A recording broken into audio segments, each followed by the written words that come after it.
বলে আহান এক পা করে সামনে এগোতে থাকে।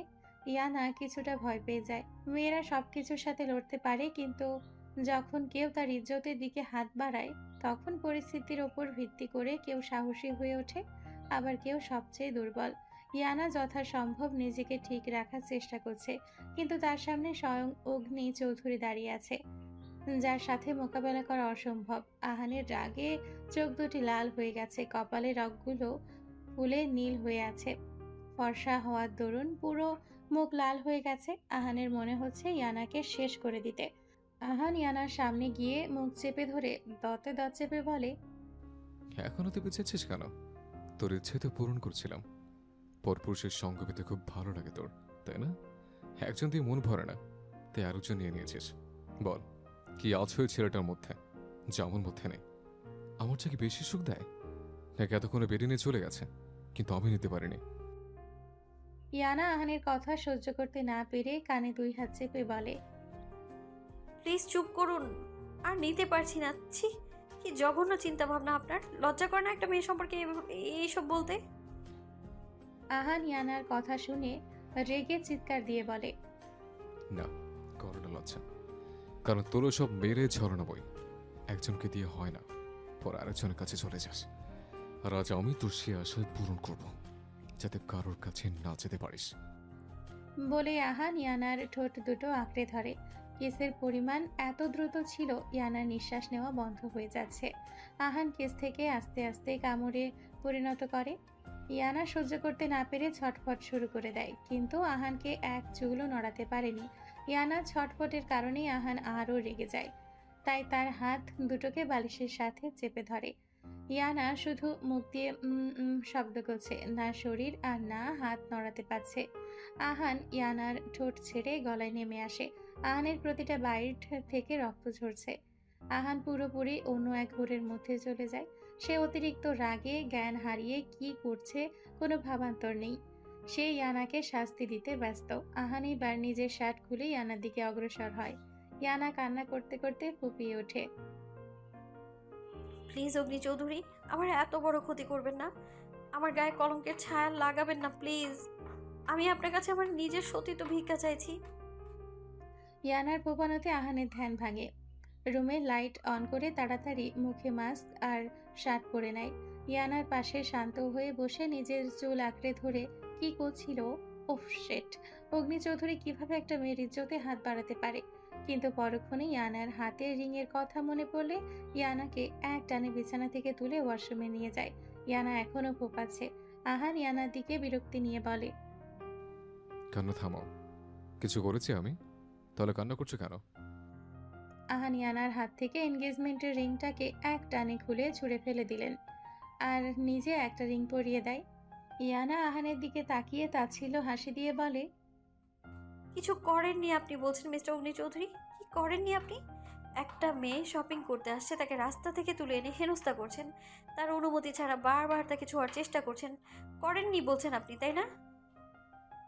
বলে ইয়ানা আহানের হাত থেকে নিজের হাত ঝাড়া মেরে ফেলে দেয়। ফলে আহানের দেওয়া রিংটা নিচে পড়ে যায়। আহান রিংটা হাতে নিয়ে ইয়ানার হাত পেছন থেকে মুচড়ে দিয়ে বলে, সাহস কি করে হয় আমার হাত ছাড়া মেরে ফেলে দেওয়ার? ওই ছেলে যখন পড়িয়েছিল তখন তো ঠিকই পড়েছিস, তাহলে এখনো তো নাটক করছিস কেন? ইয়ানা আর কিছু বলেনি। ও বুঝে গেছে এই ছেলে পুরো সাইকো ডেভিল, তাই কথা বলে লাভ নেই। আসলে কাল রোয়ানার জন্মদিন, তাই সুমু আর ইয়ানা শপিং মলে গিয়েছিল রোয়ানার জন্য গিফট কিনতে। ইয়ানা নিজের জন্য একটা জামা পছন্দ করে ট্রায়াল রুমে চেক করতে যায়। ওইখান থেকে আহান ইয়ানাকে নিয়ে আসে। আহান অনেকদিন ধরে দেশের বাইরে থাকায় সিসিটিভি ফুটেজ চেক করেনি, তাই আজ সকালে ইয়ানাদের বাড়ির ফুটেজ অন করে। ফুটেজে স্পষ্ট দেখতে পাওয়া যাচ্ছে ইয়ানার এনগেজমেন্ট অনুষ্ঠান। তারপর রেগে সোজা চলে যায় ইয়ানার কাছে। তারপর সুমু কোনো এক কারণে একটু আড়াল হলেই ইয়ানাকে জোরপূর্বক তুলে নিয়ে আসে। এরপর কি হয়েছে সব ওই তো জানেনি। আহান ইয়ানাকে রিংটা পরিয়ে দেয়, তারপর গালে আলতো করে স্পর্শ করে বলে, এনো বেবি, কেন ডাকিয়ে দাও আমাকে? তোমাকে তো আগেই বলেছিলাম কোনো ছেলের চারপাশে যাতে তোমায় না দেখে। তোমায় যেতে বারণ করেছিলাম, কিন্তু তুমি তো অন্য জনে তো আংটি পরে ফেলেছ। ও নিশ্চয়ই তোমায় স্পর্শ করেছে। কোথায় স্পর্শ করেছে বলো আমায়। আহানের লাস্ট কথাটা রেগে চিৎকার দিয়ে বলে। ইয়ানা একটু কেঁপে ওঠে। এই তো দেখলো শান্ত, আবার এই অশান্ত।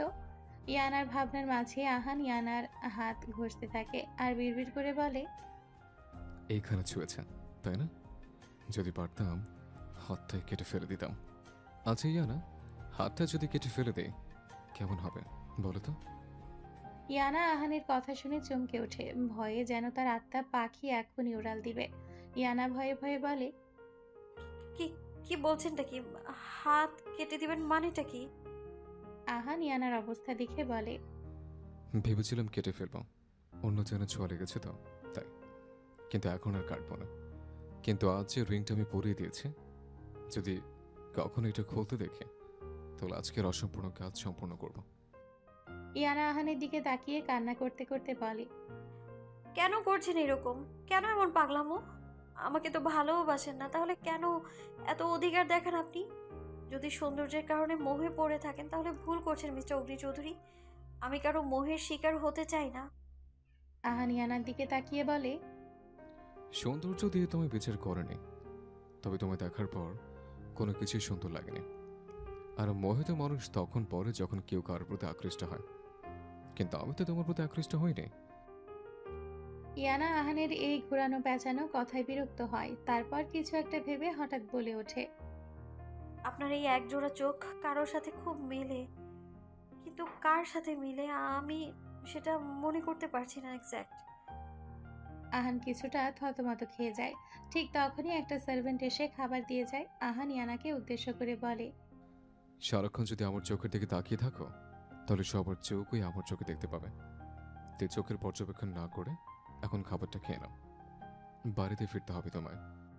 ইয়ানা আহানের দিকে তাকিয়ে তাচ্ছিল্যভাবে বলে, আপনার মনে আছে মিস্টার অগ্নি চৌধুরী, আমার যে একটা বাড়ি আছে? আমি তো ভেবেছিলাম রাস্তার মেয়ে ভেবে রাস্তা থেকে তুলে এনেছেন আপনি আমায়। ভাবলেন কিভাবে এত কিছুর পরেও এই খাবার আমার গলা দিয়ে নামবে? আর রইলো বাকি আপনার চোখের দিকে তাকিয়ে থাকা। নিজেকে এতটাও ইম্পর্টেন্ট ভাববেন না। কেন ভাবেন তো বলুন এতটা ইম্পর্টেন্ট আপনি? আহান ইয়ানার দিকে তাকিয়ে বলে, কারণ আমি তোমার জন্য গুরুত্বপূর্ণ তাই। আর যদি ভেবে থাকো তোমায় আমি জোর করে নিজের হাতে খাইয়ে দিব তাহলে সম্পূর্ণ ভুল। যতক্ষণ খাবার শেষ না করবে ততক্ষণ বাড়িতে যেতে পারবে না। এবার তুমি ভাবো কি করবে। বলে আহান গিয়ে ডিভানে বসে পড়ে। আর এইদিকে ইয়ানা আহানের 14 গোষ্ঠীর ফায়দা তুলতে তুলতে খাবারে হাত দেয়, কিন্তু তখনই ব্যথায় আহ করে ওঠে। আহান দ্রুত ডিভান থেকে বিছানায় আসে। দেখে তখন এইভাবে হাত ধোয়ার কারণে লাল হয়ে আছে, আর এখন সেই জায়গায় খাবার পড়ায় জ্বালা করছে। আহান ইয়ানাকে ধমক দিয়ে বলে, খাবারের চামচ ছিল, হাত ব্যবহার করতে কে বলেছে তোমায়? তারপর একটা ব্যথা উপশমের মলম লাগিয়ে দেয়। ইয়ানা মনে মনে বিড়বিড় করে বলে, জুতা মেরে গরু দান? যেই দানই হোক না কেন মারবো আমি, যেই দানই হোক না কেন মারবো আমি, আবার সেই জায়গায় মলম লাগাবো আমি। অগ্নি চৌধুরী জিনিসে অন্য ব্যক্তির নজর সে সহ্য করে না, তো এখন বক বক না করে বাধ্য মেয়ের মতো খাবারটি শেষ করো। এই সাইকো আমার মনের কথা বুঝলো কি করে? যেভাবে বিড়বিড় করো শুধু আমি না সবাই বুঝবে। খাবার শেষ করো কুইক।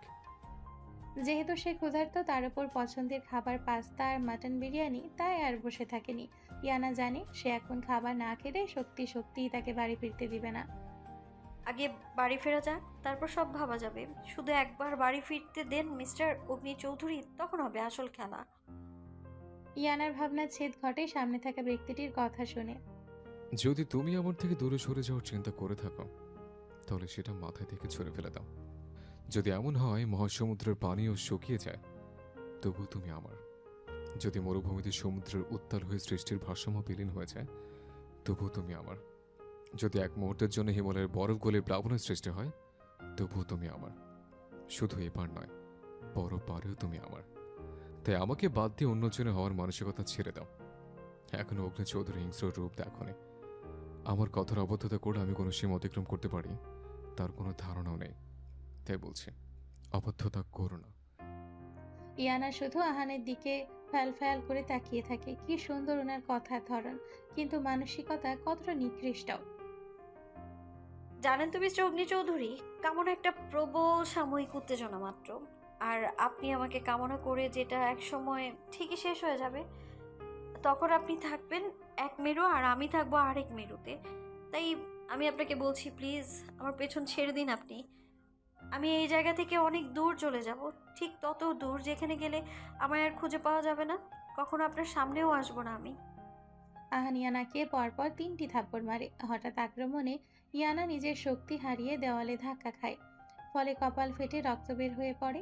আহান ইয়ানার চুলের মুঠি ধরে চিৎকার করে বলে, খুব শখ না আমার থেকে দূরে থাকার? ভালোভাবে বোঝালে কথা কানে যায় না। কি করব আমি তোকে? এত অবাধ্য কেন হোস? এক কাজ করি, মেরে ফেলি, তাহলে সব সমস্যার সমাধান। আমার থেকে দূরে যাওয়ার ইচ্ছা পূরণ করে দেয়। আহান ইয়ানার দিকে তাকিয়ে শুট করে দেয়। ইয়ানা 2 হাত দিয়ে কান চেপে ভয়ে চোখ বন্ধ করে নেয়। যখন নিজের শরীরে কোনো আঘাত অনুভব করতে পারল না, তখন আস্তে আস্তে পিটপিট করে চোখ খুলে তাকায়। দেখে বেলকনিতে রাখা বিশাল বড় ফুলের টবটা ভেঙে মাটিতে পড়ে আছে। তার মানে ওকে শুট করেনি, ফুলের টবের দিকে শুট করেছে। এইটা ভেবে বুকে হাত রেখে একটা স্বস্তির নিঃশ্বাস ফেলে। তারপর আহানের দিকে তাকায়, দেখে সে কপালে বন্দুক ঠেকিয়ে জোরে জোরে শ্বাস নিচ্ছে। আহান এইবার ইয়ানার দিকে তাকায়। ইয়ানা আহানের তাকানো দেখে তাচ্ছিল্য হেসে বলে, কি ভেবেছিলেন মিস্টার চৌধুরী, ভয় পাবো? আপনার বন্দুক থেকে ছোড়া গুলি দেখে বাকিদের মতো চিৎকার করে উঠব? ইয়ানা এইসবে ভয় পায় না, ওকে? খুব অল্প বয়সে সে মৃত্যুকে আলিঙ্গন করে এসেছে, তাই মৃত্যু নিয়ে ভয়ে ওকে কাবু করতে পারে না। আহান কিছুটা শান্ত হয়ে ইয়ানার সামনাসামনি এসে দাঁড়ায়। তারপর চোখে চোখ রেখে বলে, সেজন্যই তোমাকে চাই আমার। তোমার সাহসিকতা আমি সত্যিই মুগ্ধ।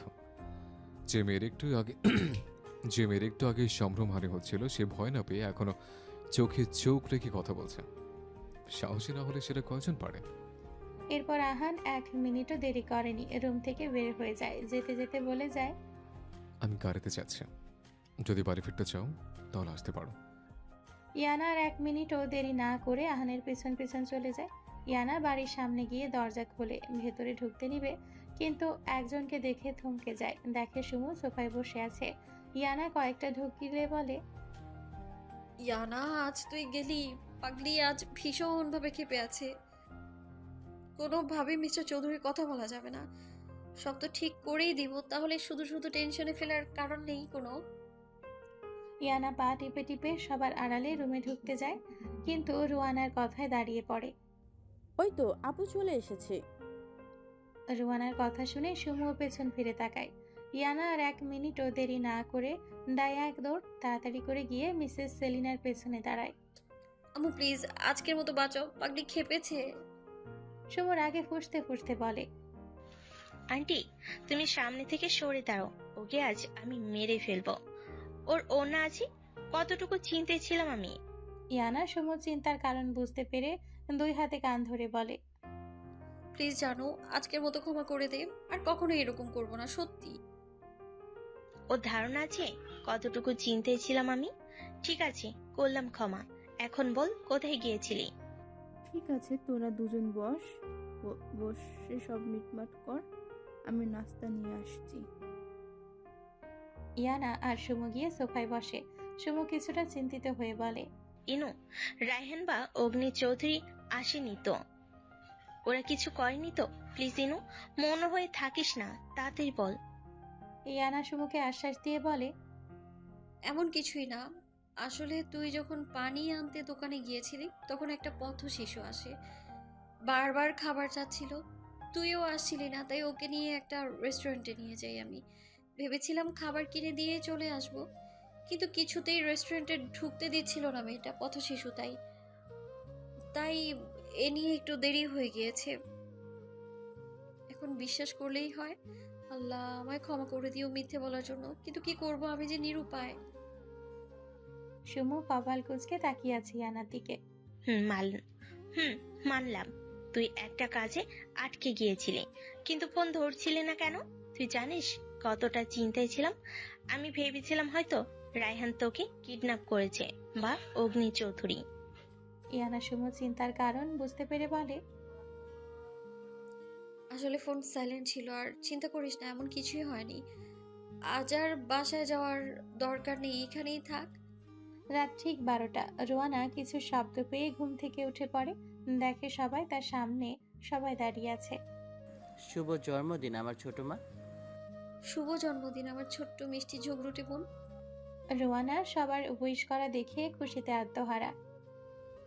থ্যাংক ইউ সো মাচ আব্বু, থ্যাংক ইউ সো মাচ আব্বু, আম্মু, আপু, সুমো আপি।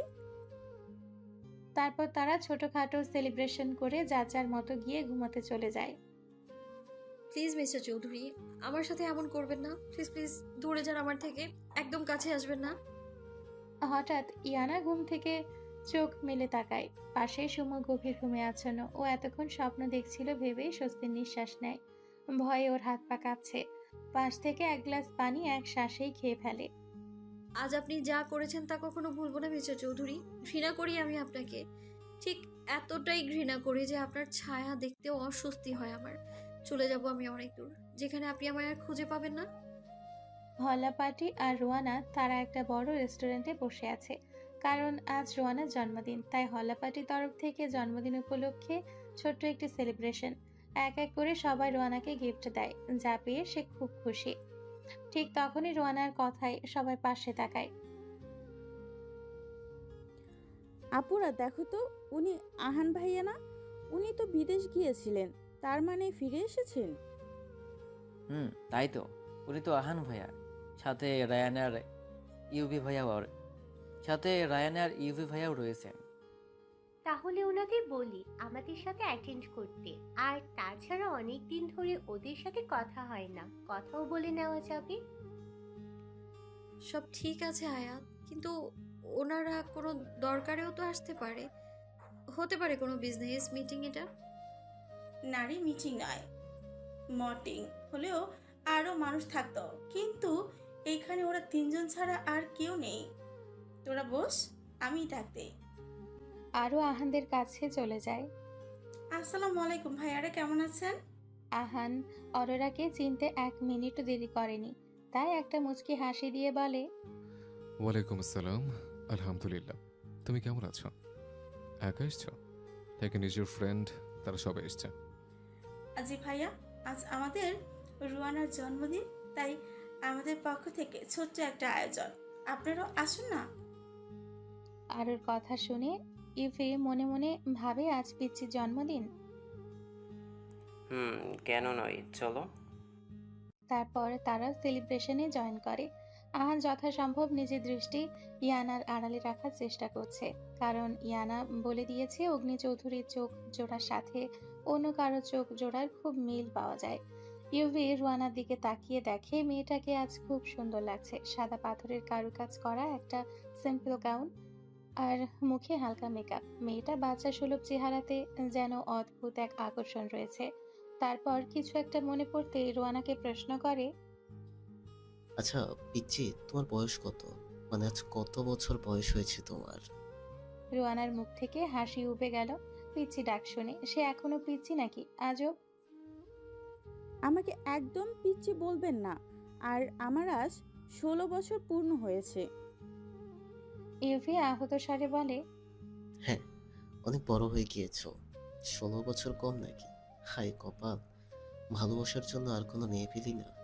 শেষ কিনা হাটের বয়সী মেয়েকে পছন্দ করতে হলো। আমার বয়স 27 আর ওর 16। আল্লাহ, কত ফারাক! ঠিক সময় বিয়ে হলে ওর সমান একটা মেয়ে থাকতো আমার। কবে বড় হবে এই মেয়ে? আড্ডার মাঝে কেউ একজন সুমুকে গভীরভাবে পরখ করছে। সেটা কি ও বুঝতে পারছে, নাকি বুঝেও না বুঝের অভিনয় করছে? অনেকক্ষণ আড্ডা দেওয়ার পর তারা সবাই সবার থেকে বিদায় জানিয়ে যার যার বাড়িতে ফিরে আসে। ইয়ানা ফ্রেশ হয়ে নিজের রুমে আসে আর ভাবছে কিভাবে নিজের আব্বু আম্মুকে রাজি করাবে। তারা কি সত্যিই রাজি হবে, নাকি আমাকে নিরাশ করবে? যা হওয়ার হোক, বললে তো আর মেরে ফেলবে না। বলে সে তার আব্বু আম্মুর রুমের দিকে যায়। তারপর দরজার সামনে গিয়ে বলে, আমি কি ভেতরে আসতে পারি? আসাদ হোসেন মেয়ের দিকে তাকিয়ে বলে, বাবা মায়ের রুমে ঢুকতে অনুমতি নিতে হয় না, ভেতরে আয়। ইয়ানা ভেতরে আসতে আসতে বলে, যার রুমই হোক না কেন, আব্বু অনুমতি নেওয়া একটা ম্যানার্স, আর সেটা তুমিই শিখিয়েছো আমাদের। আসাদ হোসেন মেয়ের কথায় প্রফুল্ল হেসে বলেন, ঠিক আছে আমার মা, কিন্তু এত রাতে আমাদের রুমে কোনো দরকার নাকি? ইয়ানা যেন এই প্রশ্নেরই অপেক্ষায় ছিল। সে এবার আমতা আমতা করে বলে, না আব্বু, কিছু কথা ছিল তোমার সাথে। বল, কি বলবে? এতে ঘাবড়ানোর কি আছে? কখনো তোর কথাকে অমান্য করেছে? কারণ আমি জানি আমার মেয়ে সঠিক সিদ্ধান্তই নেবে, নিজের বাবাকে কখনো নিরাশ করবে না। ইয়ানা নিজের বাবাকে জড়িয়ে ধরে বলে, থ্যাংক ইউ আব্বু, এতটা বিশ্বাস করার জন্য। আর তোমার বিশ্বাসের মর্যাদা সব সময় রাখার চেষ্টা করব। ওকে, বল কি বলবে? ইয়ানা একটা শ্বাস নিয়ে বলে, আসলে আব্বু, আমি ভেবেছিলাম আমাদের এইখানে তো তেমন কেউ নেই, আমাদের সমস্ত আত্মীয় চট্টগ্রামে, তাই বলছিলাম বিয়েটা ঢাকায় না হয়ে চট্টগ্রামে হলে হয় না? দাদা দাদু মারা যাওয়ার পর আমরাও আর যাইনি ওখানে। এই বিয়ে উপলক্ষে আমরা আবার সবার সাথে দেখা করে আসতে পারবো। তাই বলছিলাম বিয়েটা ঢাকায় না হয়ে চট্টগ্রাম হলে ভালো হতো, যদি তুমি রাজি থাকো আর কি। ইয়ানা ভয়ে ভয়ে আসাদ হোসেনের দিকে তাকায়। আব্বু না আবার রাগ করে, কিন্তু ইয়ানা অবাক, কারণ আসাদ হোসেনের মুখে হাসির ঝিলিক। আসাদ হোসেন ইয়ানার দিকে তাকিয়ে বলে, একদম আমার মনের কথাটা বলেছিস। আমিও ভেবেছিলাম, কিন্তু কিছু একটা মনে করে তো তা প্রকাশ করিনি। কতদিন ধরে নিজের ভাসবিটা দেখছি না, বুকটা যেন হাহাকার করছে। ইয়ানা খুশিতে নিজের বাবাকে জড়িয়ে ধরে বলে, তার মানে তুমি রাজি? ধন্যবাদ আব্বু। তোর বিয়ে উপলক্ষে তোর দাদা দাদির কবরটাও জিয়ারত করে আসবো।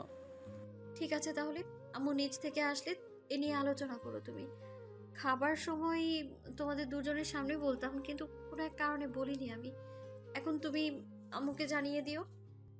ইয়ানা নিজের বাবা মায়ের রুম থেকে বের হয়ে নিজের রুমে যায় আর মনে মনে বলে, আমি জানি মিস্টার চৌধুরী আপনি সর্বক্ষণ আমার দিকে নজর রাখেন, তার জন্যই তো সিসি ক্যামেরাও লাগিয়েছেন পুরো ঘর জুড়ে, কিন্তু বাবার রুমে নিশ্চয়ই লাগাননি। কারণ আর যাই হোক, ওনাদের এখানে লাগাবেন না আমি জানি, তাই তো কথাটা খাবার টেবিলে না বলে সোজা আব্বু আম্মুর রুমে গিয়ে বললাম। দেখি এবার কিভাবে আমার যাওয়া আটকান আর আমার বিয়ে আটকান। কেটে গেল এর মাঝে 2 দিন। আজ ইয়ানা তারা চট্টগ্রামে যাচ্ছে, সাথে সুমুও রয়েছে। শুধু ও জানে কেন তারা সবাই চট্টগ্রামে যাচ্ছে। হল্লাপাটি সবাই জানে, কিন্তু তারা এখন যাবে না। বিয়ের আগের দিন উপস্থিত হবে। সুমুর বর্তমান অভিভাবক যেহেতু আসাদ হোসেন, তাই সুমু ইয়ানার সাথেই যাচ্ছে। ইয়ানা তারা সবাই আগের দিন ব্যাগ গুছিয়ে রেখেছিল, তাই এখন আর কষ্ট করতে হচ্ছে না। ঠিক তখনই আননোন নাম্বার থেকে সুমুর ফোনে একটি মেসেজ আসে। দেখে এটা সেই নাম্বার যেটা ওকে প্রতি রাতে বিরক্ত করে। তবে আস্তে আস্তে এখন ভালো লাগতে শুরু করেছে। আগের মতো বিরক্ত অনুভব হয় না, অনেকটা বন্ধুত্বের মতো সম্পর্ক গড়ে উঠেছে। সুমু কিছুক্ষণ চ্যাটিং করে ফোন ব্যাগে ঢুকিয়ে ফেলে। আশেপাশে সবাই জানে ইয়ানা তারা বেড়াতে যাচ্ছে, কিন্তু কেউ জানে না ওইখানে বিয়ের জন্য যাচ্ছে। ইয়ানা সবাইকে বলতে নিষেধ করেছে যাতে কেউ না জানে। তারা প্রায় 8 ঘন্টা জার্নি করার পর চট্টগ্রামে পৌঁছায়। অনেকদিন পর সবাই সবাইকে দেখে কিছুটা আবেগ আপ্লুত হয়ে পড়ে। তারপর খাওয়া দাওয়া করে এক এক করে ঘুমাতে চলে যায়। সারাদিন জার্নি করার ফলে সবাই ভীষণ ক্লান্ত। এদিকে আরো 2 দিন কেটে গেল। আহান এই 2 দিনে ইয়ানার কোনো খোঁজ পায়নি। শহরের অলিতে গলিতে লোক লাগানো হয়েছে ইয়ানাকে খোঁজার জন্য, কিন্তু বারবার সবাই নিরাশ হয়ে ফিরতে হচ্ছে। আহান নিজের বিলাসবহুল বাড়ি বসে একের পর এক ড্রিঙ্কস করে যাচ্ছে, কিছুতেই তার মাথা ঠান্ডা হচ্ছে না। ইয়ানাকে হাতের কাছে পেলে জ্যান্ত কবর দিত। ঠিক তখনই এইখানে আরিফ এসে বলে, স্যার, ইয়ানা ম্যাম তো চট্টগ্রামে গিয়েছেন নিজ দাদার বাড়িতে, একটু আগেই খবরটা পেলাম। আহান আরিফের দিকে তাকিয়ে বলে, শুধুই কি বাড়িতে গিয়েছে নাকি অন্য কিছু? আরিফ আহানের প্রশ্নে আমতা আমতা করে বলে, স্যার, যতটুকু খবর পেয়েছি সবাই তাই বলল, তার বেশি কিছু জানি না। ঠিক আছে, যা। আরিফ চলে যেতে আহান একটা রহস্যময় হাসি দিয়ে বলে, কাজটা তুমি ঠিক করনি। আমার অনুভবের সে জাতি সাবধান করেছিলাম, শোনোনি। অবাধ্য হতে বারণ করেছিলাম, কিন্তু অবাধ্য হয়েছ।